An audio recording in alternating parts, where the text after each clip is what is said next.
Aujourd'hui, à Sans Filtre, le marché de janvier 2024 ou l'arbre qui cache la forêt.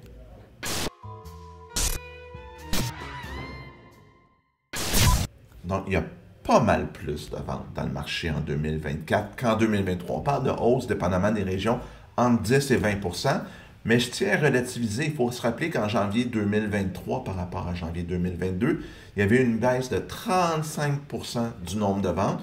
Donc, on n'est pas revenu aux années folles. On est revenu à quelque chose de plus simple, plus normal.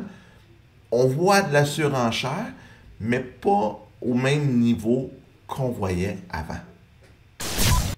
Parlant de surenchère, on en voit dans peut-être, il faut dire, un dossier sur 15, un dossier sur 20, 5, peut-être 10 mais où on la voit, c'est des propriétés de premier acheteur, clé en main, ou des produits vraiment là, parfaits, probablement inscrites en bas de ce que ça peut vraiment valoir. Mais dès que le produit est un peu hors norme, nécessite des travaux, est inscrit moindrement trop cher. Puis quand je dis moindrement, là, je ne parle pas 20 trop cher. Là, je parle de quelque chose des fois qui est inscrit 3 à 5 de plus que la valeur marchande. Mais là, on voit rarement de la surenchère, on voit un marché plus équilibré. Donc, c'est vraiment un marché où les ventes vont être variables selon le type de produit qu'on a et selon la mise en marché et le prix qui est mis sur la propriété.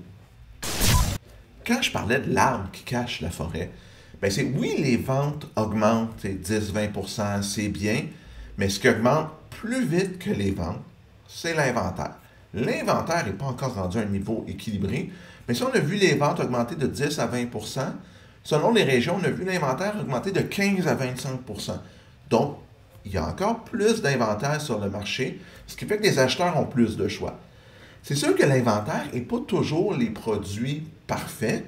Donc, c'est pour ça qu'il y a de la surenchère pour les produits qui sont très bien pris, très bien pricés, qui sont au très bon prix, qui sont clés en main, qui sont bien inscrits, bien mis en marché.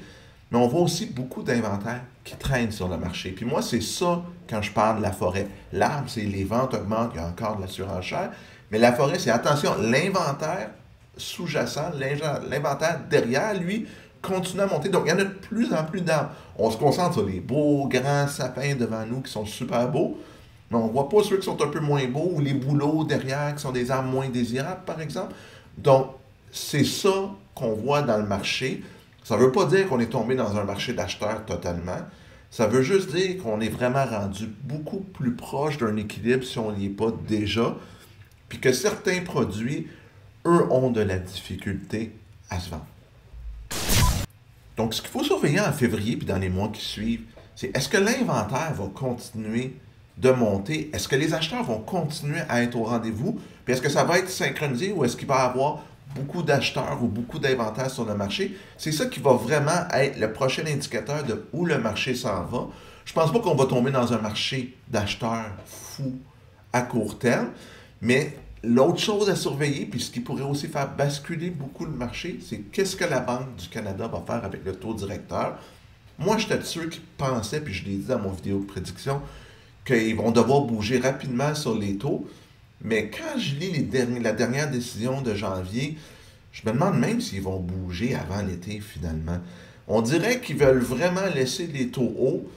Donc, les gens qui tablaient sur une reprise vite, dont moi, on va peut-être être déçus, ce qui fait que le marché du printemps va peut-être être correct, un petit peu mieux que l'année passée, qui a été une année très mauvaise en termes de nombre de ventes, mais ça ne sera pas aussi exceptionnel qu'on pense. Mais tu sais, quand je parle à mes collègues, comme je vous disais tantôt, il y a certains produits qui bougent beaucoup. Donc, dépendamment vraiment de votre type de propriété que vous cherchez, la région où vous cherchez, le prix que vous cherchez, ça se peut que votre marché à vous soit fou.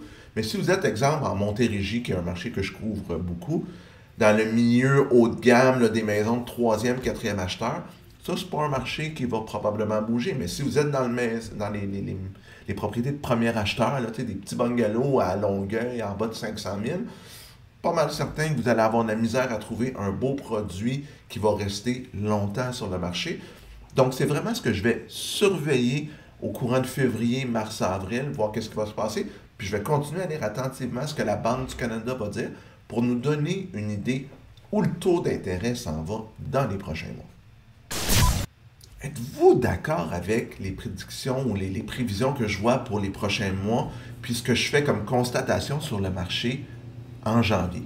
Que ce soit le cas ou non, mettez un commentaire. Moi, j'apprécie toujours discuter avec vous. Si vous avez aimé la capsule, faites un pouce en l'air. Super apprécié. Abonnez-vous à la chaîne. On va continuer à mettre du contenu immobilier régulièrement. Puis on se revoit la prochaine fois pour une autre capsule. À bientôt tout le monde!